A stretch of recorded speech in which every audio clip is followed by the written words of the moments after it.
Innallaha 'ala kulli syai'in qadir. Asyhadu an la ilaha illallah wahdahu la syarika lah wa asyhadu anna Muhammadan 'abduhu wa rasuluhu la nabiyya ba'da. Allahumma shalli 'ala Muhammad wa 'ala alihi wa sahbihi ajma'in wa barik.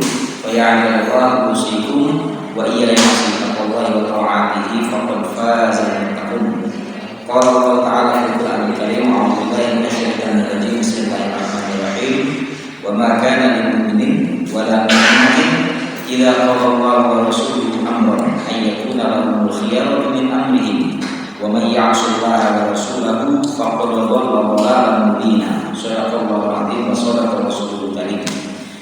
Bapak-bapak, Ibu, rahimahullah, alhamdulillahirabbil alamin, pada petang hari ini kita bisa berkumpul di masjid yang penuh berkah ini untuk bersama-sama hadir di kajian rutin tafsir tematik. Mudah-mudahan Allah senantiasa memberkahi kita, memberikan hidayah kepada kita dan menyempurnakan nikmatnya kepada kita berupa nikmat di akhirat kelak dan juga nikmat di dunia ini. Amin ya rabbal alamin.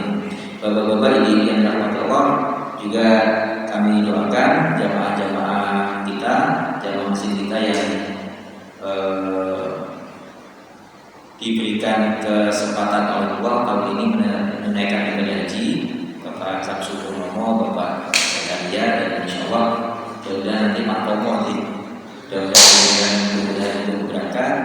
Dan begitu juga yang belum berkesempatan menunaikan ibadah haji, mudah-mudahan Allah memberikan kemampuan untuk bisa melaksanakan rukun Islam yang kelima ini. Amin ya rabbal alamin.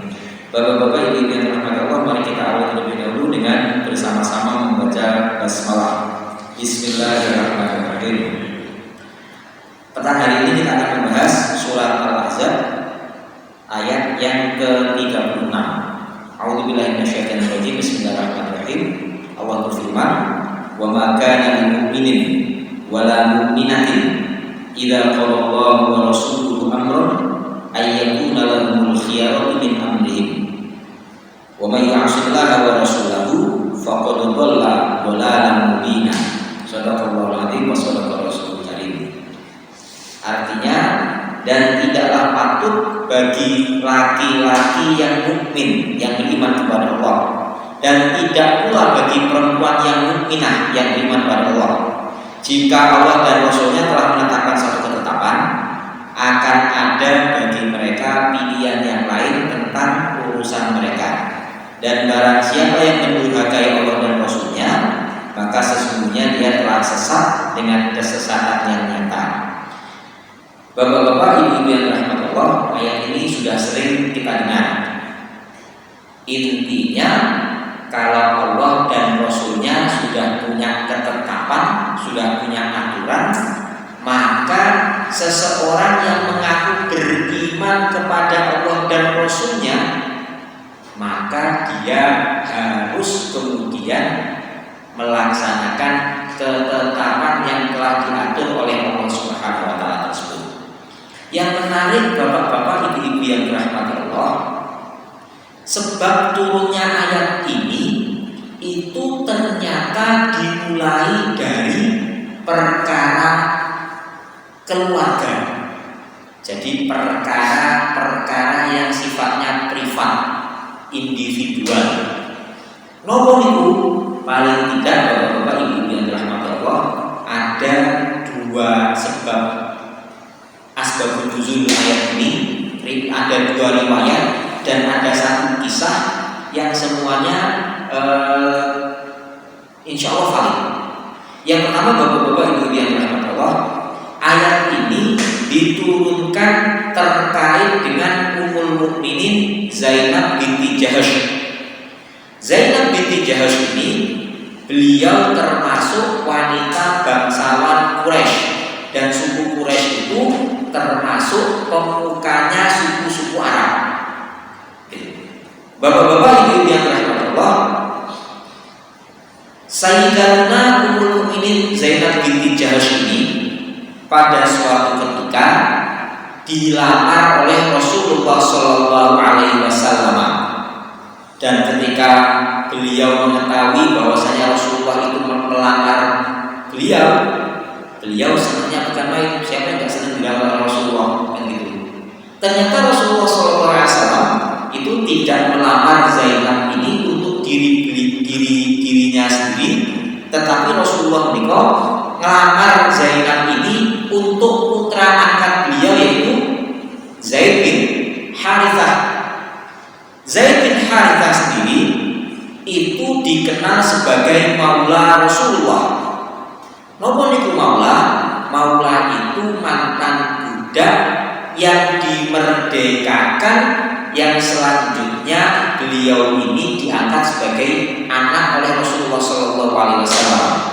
Dalam bukunya Khalid Muhammad Khalid, Rijal Haulan Rasul, diceritakan bahwasanya kabilahnya bapaknya Zaid bin Harithah, yaitu kabilahnya Harithah, pada suatu ketika itu diserbu oleh perampok. Dan memang pada masa itu bapak-bapak, ibu-ibu yang dirahmati Allah, komunitas-komunitas yang ada di padang pasir itu tidak terlindungi oleh satu entitas tertentu, umpamanya negara, provinsi, kabupaten, kecamatan yang kemudian punya alat-alat penegak hukum. Itu Pak. Kalau umpamanya sekarang di Sidoarjo ada yang ngerampok gitu ya, pasti kemudian dikejar sama polisi kan gitu Pak. Kalau zaman itu tidak seperti itu Pak. Kehidupannya kehidupan di alam liar. Orang bisa merampok orang lain, hartanya diambil, wanita dan anak-anak yang didapat dijadikan sebagai tawanan perang, lalu kemudian tawanan ini bisa dijual sebagai budak. Nah, rupanya perampok yang menyatroni tubuh kabilahnya Harithah ini berhasil membawa Zaid yang ketika itu masih kecil, lalu kemudian dibawa ke Mekah untuk kemudian dijual sebagai budak. Bapak-bapak, ibu-ibu yang dirahmati Allah, bapaknya Zaid ini kemudian mencari-cari anaknya. Sekian lama, sekian tahun, zaman itu dan informasi kan tidak semasif pada zaman kita sekarang ini Pak. Kalau zaman kita sekarang ada orang hilang, diviralkan, bisa ditemukan di mana-mana. Pada zaman itu untuk mencari orang yang hilang butuh waktu yang lama. Nah, kebetulan Zaid yang ketika itu masih kecil itu dibeli oleh Ummul Mukminin Khadijah radhiyallahu anha. Lalu kemudian Zaid yang ketika itu dibeli sebagai budak dihadiahkan kepada Rasulullah Muhammad SAW yang ketika itu belum diangkat jadi Rasul. Oleh Rasulullah, karena memang Rasulullah itu sudah terkenal dengan kebaikan akhlaknya, Zaid ini diperlakukan dengan baik, dibesarkan dengan baik walaupun dia ini seorang budak, sampai kemudian beberapa tahun kemudian ketika bapaknya mendengar bahwasanya anaknya ini ada di Mekah, bapaknya ini kemudian pergi ke kota Mekah bersama pamannya Zaid untuk menemui Rasulullah Muhammad SAW.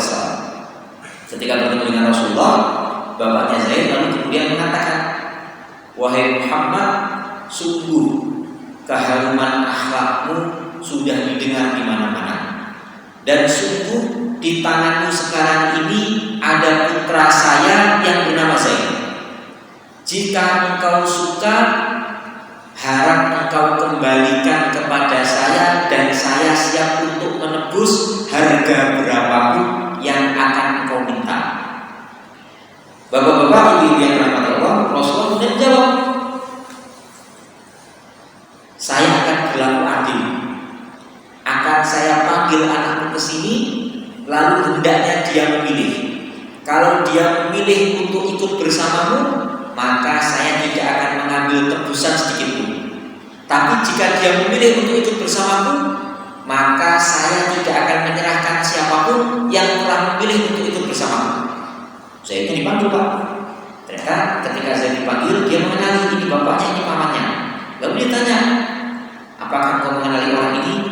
"Betul, ini bapak saya, ini paman saya. Mereka ini datang untuk menjemput dirimu. Sekarang silakan engkau pilih. Jika engkau suka, engkau bisa ikut kepada mereka, kepada bapakmu. Dan jika engkau suka, engkau bisa tetap tinggal di sini bersama saya." Kata Rasulullah seperti itu. Ternyata Zaid ketika itu malah pilih untuk ikut bersama Rasulullah Muhammad SAW. Saking senangnya Rasulullah, akhirnya Rasulullah kemudian mengatakan, Zaid ini adalah anakku, dia mewarisi dariku dan aku mewarisi darinya. Karena itu bapak-bapak ibu yang dirahmati Allah, Zaid bin Harithah akhirnya kemudian dikenal sebagai Zaid bin Muhammad sampai turunnya ayat tentang pembatalan anak angkat yang bisa saling mewarisi dan dianggap seperti anak kandung di awal-awal surat Al-Ahzab. Ud'uhum li abaihim huwa aqsatu 'indallah. Panggil anak-anak angkat itu sesuai dengan bapak mereka sendiri, itu lebih adil di sisi Allah. Karena itu bapak-bapak ibu yang dirahmati Allah, sejak saat itu Zaid bin Muhammad dipanggil kembali menjadi Zaid bin Harithah. Tetapi bapak-bapak ibu yang dirahmati Allah, Zaid ini sudah terkenal di kalangan para sahabat bahwasanya beliau ini hubbu Rasulullah SAW, artinya kesayangannya Rasulullah SAW. Nanti beliau ini punya anak namanya Usama bin Zaid ini dikenal dengan gelar hubbi Rasulullah SAW, kesayangan anak kesayangannya Rasulullah Muhammad SAW. Nanti banyak kisahnya yang tentang kisah-kisah teladan tentang Zaid dan putra beliau yaitu Usama bin Zaid ini, bapak-bapak ibu yang dirahmati Allah. Tapi kemudian intinya Zaid ini dibatalkan pengangkatan status anak angkatnya yang seperti anak kandung oleh Allah Subhanahu wa taala.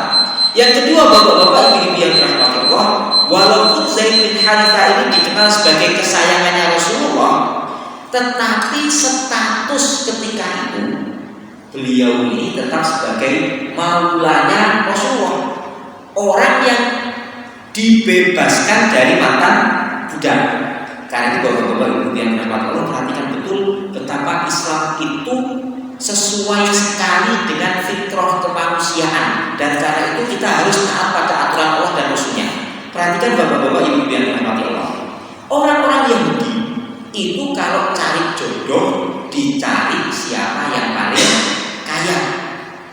Orang-orang Nasrani, antara lain orang-orang representasi orang-orang Nasrani sekarang ini bisa jadi orang-orang Barat dan lain sebagainya. Itu yang diagung-agungkan adalah ketampanan rupanya. Kalau cari jodoh, pados sing ganteng, pados sing ayu. Orang-orang Arab zaman jahiliyah kalau cari jodoh yang diutamakan adalah nasabnya, gitu Pak. Islam menghapus semua itu semuanya. Nasabnya, tampangnya, kayanya, hartanya, itu semuanya menjadi prioritas nomor 2. Prioritas utamanya adalah masalah agamanya. Yaitu Rasulullah bersabda, "Tunkahul mar'atu li arba'." Wanita dinikahi gara-gara 4 perkara: tampangnya, nasabnya, hartanya. Tapi kamu akan selamat kalau pilih agamanya. Bagi laki-laki, Rasulullah juga kemudian memberikan wanti-wanti, kalau datang orang yang kamu sudah ridho akhlak dan agamanya, nikahkan saja. Kalau enggak nanti malah bikin fitnah, bikin rusak di mana-mana. Bapak-bapak ibu yang dirahmati Allah, ini kesesuaian Islam dengan fitrah manusia. Kembali kepada ceritanya Zainab dengan Zaid bin Harithah tadi. Ketika Zainab binti Jahsy itu mengetahui bahwa Rasulullah ini melamar beliau untuk dinikahkan dengan Zaid, maka kemudian Zainab menolak. Saudara beliau Abdullah bin Jahsy itu juga menolak. Ini status kami ini bangsawan, kok kemudian dinikahkan dengan seorang maula, seorang yang mantan budak. Akhirnya bapak-bapak ibu yang dirahmati Allah, Allah kemudian menurunkan surat Al-Ahzab ayat 36 ini. Wa ma kana lil mu'minin wala mu'minatin idza qadallahu wa rasuluhu amran ay yakuna lahumul khiyaratu min amrihim. Tidak patut bagi seorang laki-laki ataupun perempuan yang sudah menyatakan beriman kepada Allah, ketika Allah dan Rasulnya menetapkan satu perkara, lalu kemudian dia mendapatkan atau memilih perkara yang lain selain ketetapan Allah dan Rasulnya. Mendengar ayat ini turun, akhirnya Zainab binti Jahsy rela ridho dinikahkan dengan Zaid bin Harithah. Apakah ceritanya selesai di situ? Ternyata tidak, bapak-bapak ibu yang dirahmati Allah. ceritanya kemudian berlanjut pada ayat berikutnya. Wa in taqulu lil ladzi an'ama Allahu 'alaihi wa an'amta 'alaihi amsik 'alaika zawjaka wattaqillah wa tukhfi fi nafsika ma Allahu mubdihi wa takhshan nasa wallahu ahaqqu an takhsha. Dan ingatlah wahai Rasulullah, ketika engkau mengatakan kepada orang yang telah diberi nikmat oleh Allah kepadanya, dan juga engkau telah memberi nikmat juga kepadanya, amsik 'alaika zawjaka wattaqillah, pertahankan istrimu dan takutlah kepada Allah. Bapak-bapak, ibu-ibu yang dirahmati Allah, ternyata rumah tangganya Zainab dengan Zaid itu tidak bertahan lama. Rupanya walaupun Zainab binti Jahsy ini orang yang beriman kepada Allah, tapi ternyata sisi-sisi kemanusiaannya juga ada. Dia tetap kemudian tidak bisa menerima keberadaan suaminya ini yang dulunya mantan budak dengan baik. Walaupun bapak-bapak ibu yang dirahmati Allah, hal itu tidak sampai menyebabkan dia durhaka kepada suaminya. Dalam perkara-perkara dunia, dalam perkara-perkara ketaatan, Zainab ini taat kepada suaminya. Tetapi tetap ada sikap-sikap manusiawi yang kemudian menyebabkan suaminya ini merasa saya tidak nyaman bergaul dengan istri saya. Nah, rupanya ada hikmah di balik peristiwa ini, bapak-bapak ibu yang dirahmati Allah. Akhirnya Zaid mengadu pada Rasulullah, gimana ini wahai Rasulullah, istri saya kayak gini, saya mau menceraikan saja. Rasulullah kemudian berkata kepada Zaid ketika itu, amsik 'alaika zawjaka wattaqillah, pertahankan istrimu dan takutlah engkau kepada Allah Subhanahu wa taala. Padahal bapak-bapak ibu yang dirahmati Allah, Allah itu sudah mewahyukan kepada Rasulullah ketika itu agar beliau ini memerintahkan kepada Zaid untuk menceraikan istrinya. Izinkan Zaid menceraikan istrinya. Nanti kalau sudah istrinya statusnya janda, habis masa idahnya, kamu harus menikahi Zainab. Gitu Pak. Karena itu di ayat 37 ini Allah itu melukiskan dengan begitu indah bahwasanya Rasulullah itu juga ternyata ada sisi-sisi manusiawinya, Pak. Dan ada fitnah kepada beliau tentang ayat ini, Pak. Gitu. Saya jelaskan dulu tentang sisi manusiawinya. Apa sisi manusiawinya? Ternyata Allah itu sudah menetapkan bahwasanya ketika Zaid dan Zainab bercerai, lalu kemudian Rasulullah itu diperintahkan untuk menikahi Zainab, itu untuk memperkuat lagi status pembatalan akta bandi masalah anak angkat. Dulu waktu sebelum ayat ini turun, anak angkat itu bisa diwarisi dan mewarisi istrinya, itu diperlakukan seperti menantunya sendiri, tidak boleh dinikahi oleh bapaknya, bapak mertuanya kan. Nah, ketika Allah sudah mengatur pernikahan Zaid dan Zainab ini nanti akan gagal, lalu kemudian setelah itu Zainab diperintahkan oleh Rasulullah, diperintahkan oleh Allah Subhanahu wa taala untuk menikahi Zainab. Karena itu kemudian Rasulullah galau, Pak. Disebutkan dalam ayat 37 surat Al-Ahzab ini, wa tukhfi fi nafsika ma Allahu mubdihi, engkau menyembunyikan dalam dirimu apa yang hendak Allah tampakkan. Apa itu? Perintah Allah agar Rasulullah ini menikahi janda bekas anak angkatnya, yaitu Zainab binti Jahsy. Untuk apa? Untuk membatalkan hukum jahiliyah anak angkat. Bahkan kemudian ketika itu Allah Subhanahu wa taala menegur kepada Rasulullah SAW dengan kalimat berikutnya, dengan ayat berikutnya, wa takhshan nasa wallahu ahaqqu an takhsha. Engkau takut pada manusia, engkau takut dicela manusia. Wallahu ahaqqu an takhsha. Padahal Allah lebih patut untuk engkau takuti. Dan betul Pak, ketika Rasulullah itu menikahi Zainab, orang-orang kafir itu kasak kusuk, ini Muhammad menikahi mantan istri anaknya sendiri. Tapi memang Allah itu menetapkan sesuatu yang pasti akan terjadi, bapak-bapak ini yang dirahmati Allah. Dengan peristiwa ini, maka kemudian hukum anak angkat ini menjadi batal. Bapak-bapak ibu yang dirahmati Allah, ini kisah pertama dari sebab turunnya ayat ini. Ada lagi kisahnya nanti Julaibib, Pak. Ada juga kisahnya pernikahan Zaid setelah itu ketika kemudian dinikahkan oleh Rasulullah dengan Ummi Kulsum binti Uqbah bin Abi Mu'aid. Ummi Kulsum itu termasuk wanita yang awal-awal masuk Islam. Bapaknya Uqbah bin Abi Mu'aid. Uqbah bin Abi Mu'aid ini termasuk bangsawan yang mati dalam kekafiran, bangsawan Quraisy. Tapi tetap saja karena memang ini statusnya bangsawan, itu menjadi beban psikologis, beban moral di awal-awal Islam. Karena itu kemudian ketika Ummi Kulsum dinikahkan dengan Zaid bin Harithah, awal-awalnya Ummi Kulsum menolak, lalu kemudian diingatkan dengan ayat ini, wa maka lil mu'minin wal mu'minatin idza qadallahu wa rasuluhu amran ayyakuna lahumul khiyaratu min amrihim. Ternyata dari pernikahan Zaid dengan Ummi Kulsum ini lahir putra beliau Usamah bin Zaid bin Harithah. Bapak-bapak ini di atas Allah, apa hikmah dari kisahnya Zainab dan Zaid bin Harithah ini? Yang pertama, bapak-bapak ibu yang dirahmati Allah, ketaatan kepada Allah Subhanahu wa taala itu dan kepada Rasulnya itu perkara yang mutlak. Dan ternyata ayat ini dimulai dari permasalahan-permasalahan privat. Dan seringkali permasalahan-permasalahan privat, permasalahan dalam keluarga itu yang sering kemudian menyebabkan seseorang itu mengawali untuk ragu-ragu taat kepada aturan-aturan Allah. Contohnya seperti ini, bapak-bapak ibu yang dirahmati Allah. Kita ambil contoh-contoh yang sederhana dalam perkara pernikahan. Rasulullah Shallallahu Alaihi Wasallam itu telah memberikan contoh bahwasanya pernikahan di dalam aturan agama kita ini dilaksanakan dengan perkara-perkara yang mudah.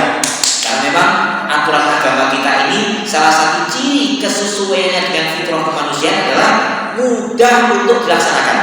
Saking mudahnya Rasulullah ketika menasihati sahabat beliau Sa'ad bin Abi Waqqas ketika beliau menikah, aulim walau bisyatin, adakan walimah walaupun hanya sekedar menyembelih seekor kambing. Bapak ibu yang dirahmati Allah, menyembelih kambing itu jangan dipandang seperti tradisi orang Indonesia.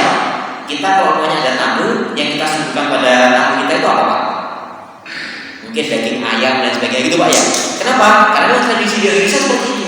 Tapi bagi masyarakat Arab, hewan yang biasa disuguhkan untuk tamu itu kambing Pak. Nah, bapak-bapak ibu yang dirahmati Allah, baru di atasnya kambing itu ada onta, ada sapi, ada onta dan sebagainya. Tapi kambing itu makanan sehari-hari orang-orang Arab. Jadi bapak-bapak ibu-ibu yang dirahmati Allah, ketika kemudian kita memahami perintah Rasulullah, aulim walau bisyatin, adakan walimah walaupun nyembelih seekor kambing, maka itu untuk menunjukkan kemudahan sesuai apa yang bisa kamu dapatkan di tempatmu. Jadi kalau kita sekarang ini mau mengadakan walimah, mungkin nyembelih ayam saja, mungkin pakai soto ayam dan sebagainya, kan biasanya kayak gitu bapak-bapak ibu ya. Nah, ini merupakan salah satu ajaran agama kita yang menunjukkan bahwasanya kita ini dipermudah dalam melaksanakan pernikahan. Yang kemudian membuat kita ini susah untuk menikah itu kadang-kadang karena gaya hidup kita sendiri. Kalau nikahnya nggak di gedung, kalau nikahnya nggak diadakan besar-besaran dan sebagainya, maka kemudian menjadi seolah-olah menjadi perkara yang aib. Bahkan bapak-bapak ibu yang dirahmati Allah, di beberapa kasus seringkali dijumpai untuk kemudian mengadakan walimah resepsi yang besar, rela kemudian untuk berhutang. Itu tidak sesuai dengan semangat agama kita. Contoh yang lain lagi bapak-bapak ibu yang dirahmati Allah, kita memandang bahwasanya perceraian dalam agama kita, perceraian itu suatu aib, kan gitu. Nah, agama kita ini kan dalam masalah-masalah keluarga itu menganjurkan pernikahan. Siapapun yang sudah siap untuk menikah segera menikah. Lalu kemudian kalau di dalam Nasrani ada dogma yang mengatur apa yang disatukan oleh Tuhan tidak bisa dipisahkan oleh manusia. Ternyata itu enggak berlaku di agama kita. Di dalam agama kita perceraian itu diperbolehkan. Walaupun Rasulullah SAW juga bersabda bahwasanya perceraian itu perkara yang paling tidak disukai oleh Allah Subhanahu wa Ta'ala. Tetapi bapak-bapak ibu yang dirahmati Allah, yang menakjubkan adalah ketika sebagian kita menganggap bahwasanya bercerai itu merupakan suatu aib, menjadi duda atau menjadi janda itu bisa jadi kemudian dipandang rendah oleh masyarakat kita. Ternyata dalam agama kita perkara itu bukan perkara yang tercela. Ada seorang tabi'in dan tafsir Qurtubi itu disebutkan bapak-bapak ibu yang dirahmati Allah bahwasanya ada orang yang datang kepada beliau mengeluhkan al-faqr, mengeluhkan kefakirannya. Ketika kemudian orang ini mengeluhkan kefakirannya, solusinya apa Pak yang diberikan pada orang ini kira-kira? Disuruh nikah. Kenapa kok disuruh nikah? Karena ada ayat yang berbunyi wa antumul ayyamu minkum was-solihina min ibadikum wa imanikum. Nikahkan orang yang sendirian di antara kalian, juga orang-orang soleh di antara hamba saya kalian, dan orang-orang mereka di antara kalian. In yakunu fuqara, kalau mereka itu dalam keadaan fakir, dalam keadaan kekurangan, yughnihimullahu min fadlihi wallahu wasi'un alim. Allah akan membuat dia cukup dari fadlihi. Fadlun itu diterjemahkan dalam Quran terjemahan kita karunia-Nya. Wallahu wasi'un alim, dan Allah maha luas karunia-Nya dan maha mengetahui. Fadlun itu Pak. Jadi kalau umpamanya ini botol isinya air Pak ya. Lalu kemudian mohon maaf, Indonesia saya buka Pak ya. Lalu kemudian di dalam botol ini saya tambahkan lagi air, apa yang terjadi Pak? Ini kan botolnya udah penuh Pak ya. Apa yang terjadi kalau ini kemudian saya tambahin air? Luber kan? Tumpah keluar. Tumpah keluar ini itu namanya fadl. Jadi itu kita bisa membayangkan sendiri bahwasanya Allah itu maha kaya, maha luas karunia-Nya, saking kaya dan luas karunia-Nya untuk mencukupi orang-orang yang fakir lalu kemudian mereka menikah. Allah itu ibarat kekayaan dan luas karunia Allah itu ibarat air dalam botol ini, gak keluar sedikit pun dari sini, cukup yang luberan ini aja udah cukup Pak. Gitu. Nah, bapak-bapak ibu yang dirahmati Allah, karena itu kemudian ketika ada orang yang datang kepada tabi'in ini mengeluhkan kefakirannya, lalu kemudian sama tabi'in ini disuruh kamu menikah saja. Apa yang terjadi bapak-bapak ibu yang dirahmati Allah? Ketika sudah menikah, ternyata orang ini datang lagi mengeluhkan perkara yang sama. Saya nikah tapi tetap fakir, tetap miskin saja, tetap kekurangan saja. Bapak-bapak yang dirahmati Allah, akhirnya dia disuruh untuk bercerai. Ternyata bercerai itu dalam surat An-Nisa dan ayat ini memang jarang dipopulerkan Pak. Karena sekali lagi semangat kita ini memang semangat untuk kita jaga betul pernikahan kita Pak. Tapi bukan berarti kemudian bercerai itu dipandang sebagai aib. Dalam surat An-Nisa ayat 130 Pak, Allah itu berfirman, wa in yatafarraqu yuhdillahu kullan min sa'atihi wallahu wa kana Allahu wasi'an hakima. Wa in yatafarraqa, kalau mereka berdua ini berpisah, ada suami istri kemudian bercerai berpisah, yuhdillahu kullan min sa'atihi, Allah akan membuat masing-masing dari mereka, duda dan jandanya ini, kulan masing-masing dari mereka akan kemudian dicukupi oleh Allah dari sa'atihi, dari keluasan karunia-Nya. Wa kana Allahu wasi'an hakima, dan Allah itu maha luas karunia-Nya dan maha bijaksana. Gitu Pak. Pelajaran apa yang bisa kita ambil dari perkara ini Pak? Yang pertama Pak, taat sama Allah itu perkara yang penting. Ini kesimpulannya, ambil kesimpulannya yang awal tadi Pak. Yang kedua, kenapa sih kok kita ini harus taat betul kepada Allah dan Rasulnya, pada aturan Allah dan Rasulnya? Karena memang aturan Allah dan Rasulnya itu yang paling cocok untuk manusia dalam setiap aspek. Seluruh aspek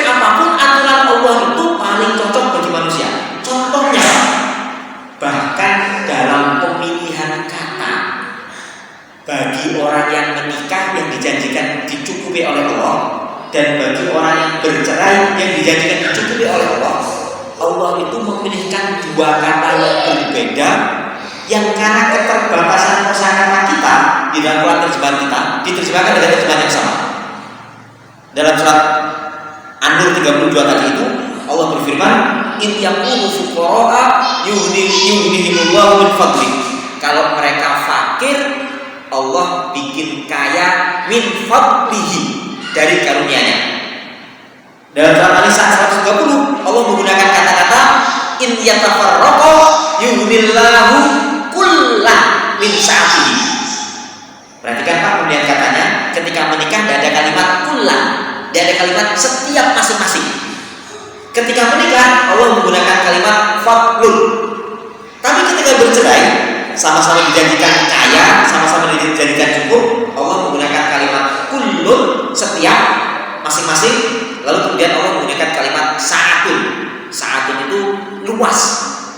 Apa maknanya Pak?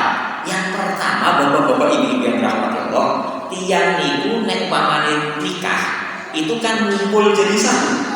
Kan gitu Pak ya? Karena ngumpul jadi satu, ngapain juga kemudian diperinci masing-masing, kan gitu. Beda dengan ketika bercerai. Karena KTP-nya masih berbunyi agama sebelumnya. Itu di KUA sangat diprotes berkali-kali Pak.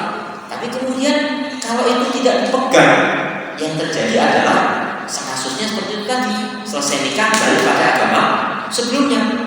Kalau sudah balik pada agama sebelumnya, bisa-bisa kemudian diancam.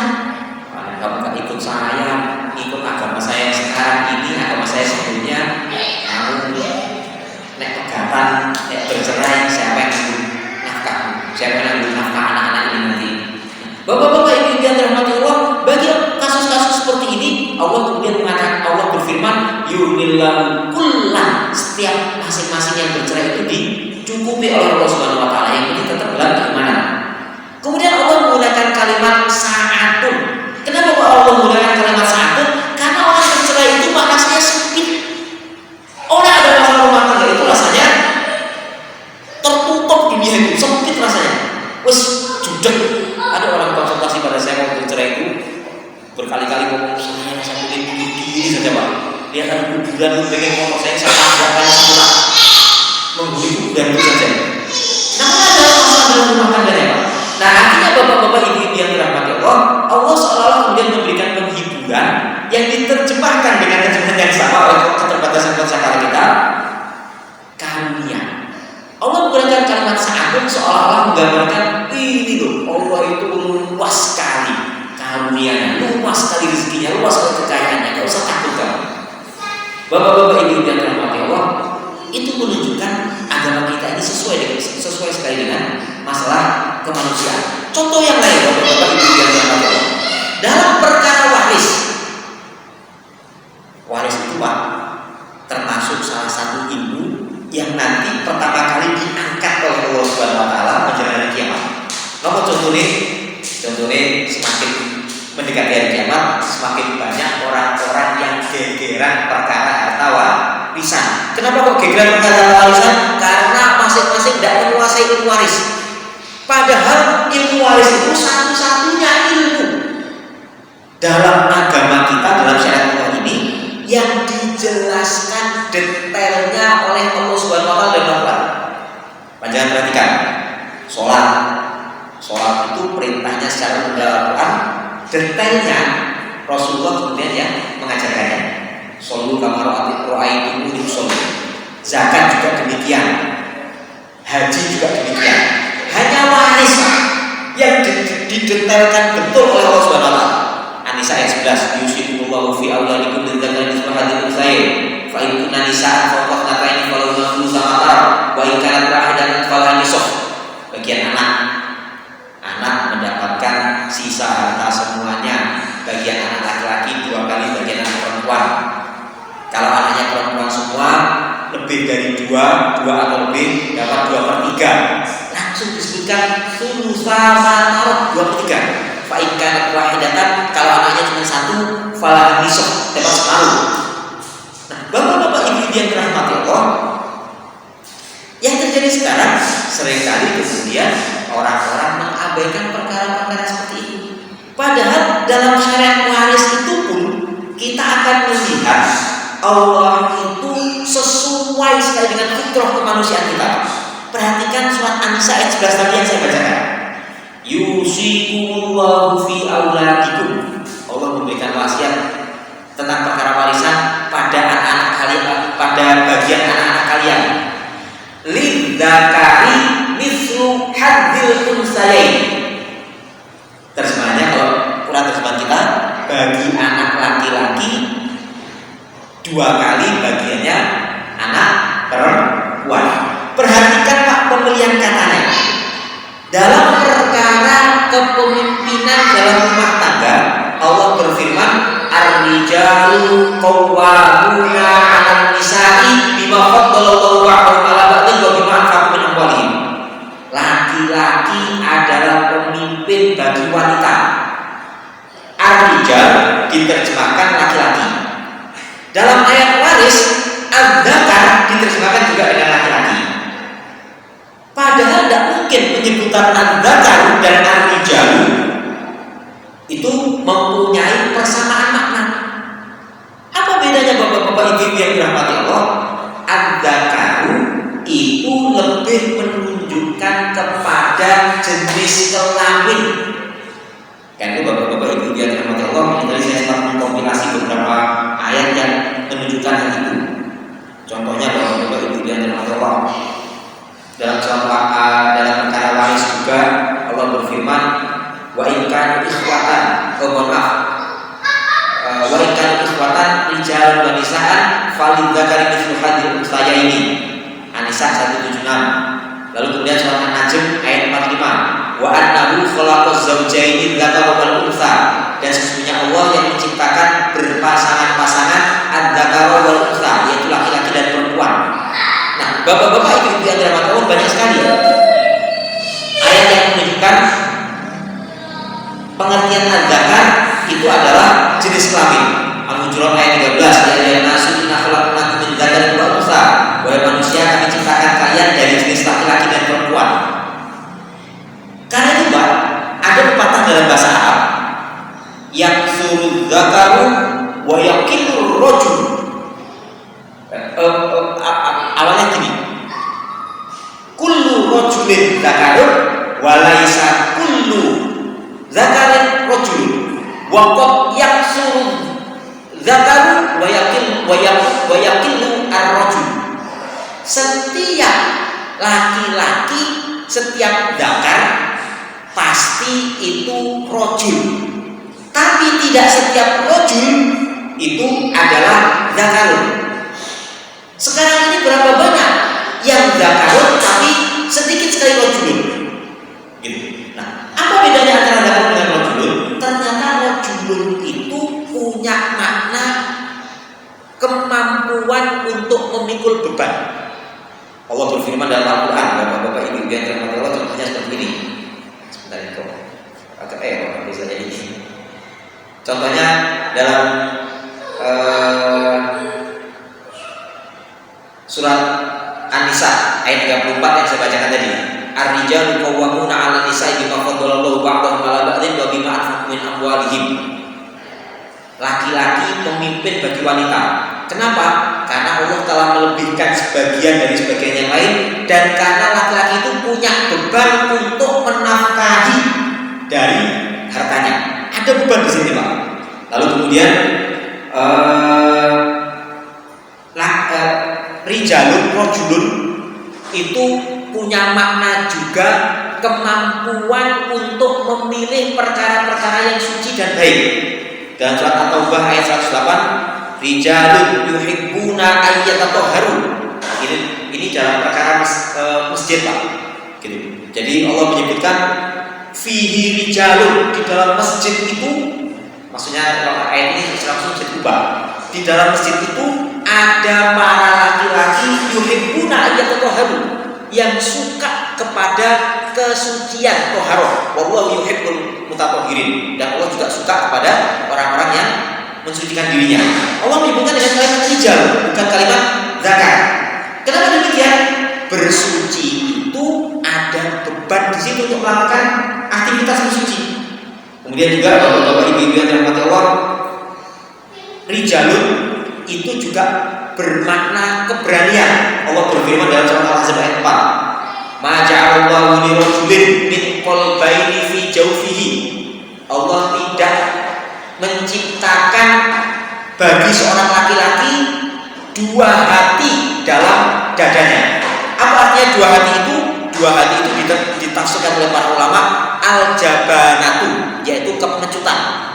Kan itu bapak-bapak ibu yang dirahmati Allah, kalau kemudian ada seorang laki-laki pergi berperang, maka kemudian dia ini diliputi dengan keberanian. Karena orang-orang seperti ini, bapak-bapak ibu yang dirahmati Allah, orang-orang yang beriman yang berperang di jalan Allah ini, Allah nggak mengumpulkan dalam hatinya dua hati, yang satu berani, yang satu nggak berani.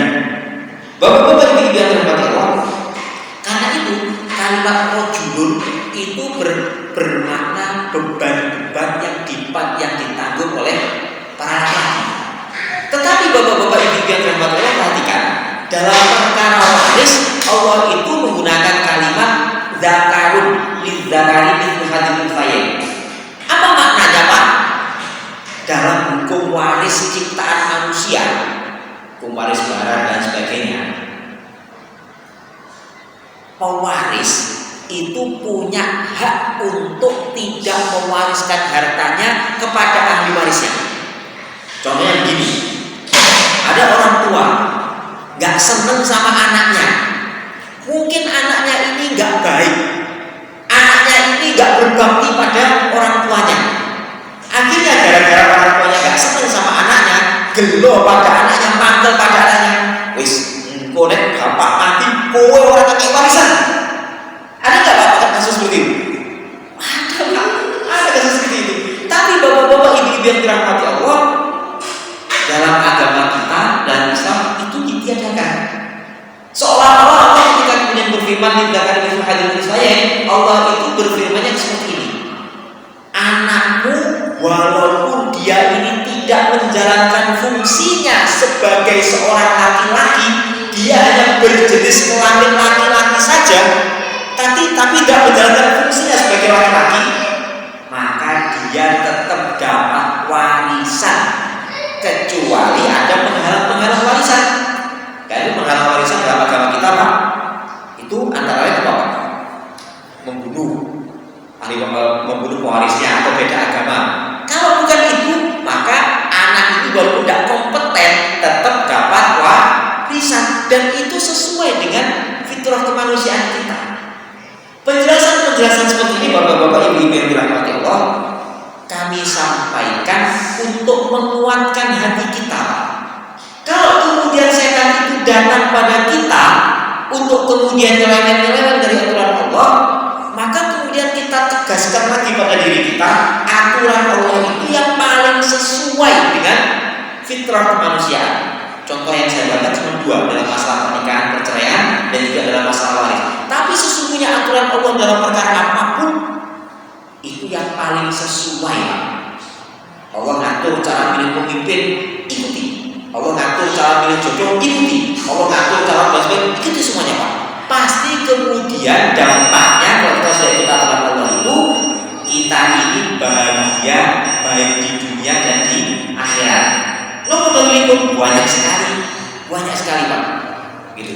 Allah menjanjikan, walau kana ahlul qura amanu wattaqau la fatahna alaihim barakatin minas samai wal ardh. Kalau penduduk satu negeri beriman bertakwa, ikut aturan Allah, maka kemudian akan kami buka berkah-berkah dari langit dan bumi. Contohnya banyak sekali. Bapak-bapak ibu yang dirahmati Allah, kenapa kok kemudian dimulai dari keluarga? Yang saya katakan tadi itu banyak hukum keluarga. Karena pondasi utama dari sebuah peradaban itu di keluarga. Kalau kemudian kita ini datang ke masjid, bapak-bapak datang ke masjid datangnya sendirian, gak ngejar anaknya, terutama anak-anak laki-lakinya, maka berarti keluarga kita ini keluarga yang kurang kuat. Gitu. Bapak-bapak ibu-ibu yang dirahmati Allah, dikuatkan terlebih dahulu ketaatan kepada Allah ini dari keluarga. Karena itu para bapak-bapak jangan berpuas diri untuk kemudian bernikmat beribadah kepada Allah Subhanahu wa taala sementara melupakan untuk istrinya dan anak-anaknya untuk kemudian taat kepada Allah Subhanahu wa Ta'ala. Putra-putra kula iki kok gede-gede, Pak. Pun mandiri sedanten, Ustaz. Ingat kisahnya Nabi Yakub dalam akhir surat juz 2. Am kuntum syuhada'a in hadara Yaqubal mautu in qala li banihi ma ta'buduna min ba'di. Apakah kalian ingat kisahnya Nabi Yakub ketika dia sudah hampir meninggal dunia, in hadara alaihi mautu. Ini ketika maut sudah hampir mendatangi dia. Apa yang diwasiatkan Nabi Yakub pada anak-anaknya? Ma ta'buduna min ba'di. Apa yang kalian sembah setelah saya? Jadi mengingatkan istri anak-anak kita bagi bapak-bapak ini itu lifetime, sepanjang hidup, Pak. Bisa jadi bapak-bapak ini kemudian ada pertanyaan, Ustaz, saya ini ngapunten dulu ketika masih muda, saya ini nggak begitu sadar pada masalah agama. Akhirnya anak saya, istri saya itu banyak tidak saya ingatkan perkara agama. Akhirnya sekarang ketika sudah saya sadar tentang masalah agama, tak eling lo perkara agama, lo angel. Jangan masjid di rokok angel dan sebagainya. Ada nggak kasus seperti ini, Pak? Banyak, Pak. Apa yang kita lakukan? Bapak-bapak yang mengalami kasus seperti ini yang dilakukan cukup dua.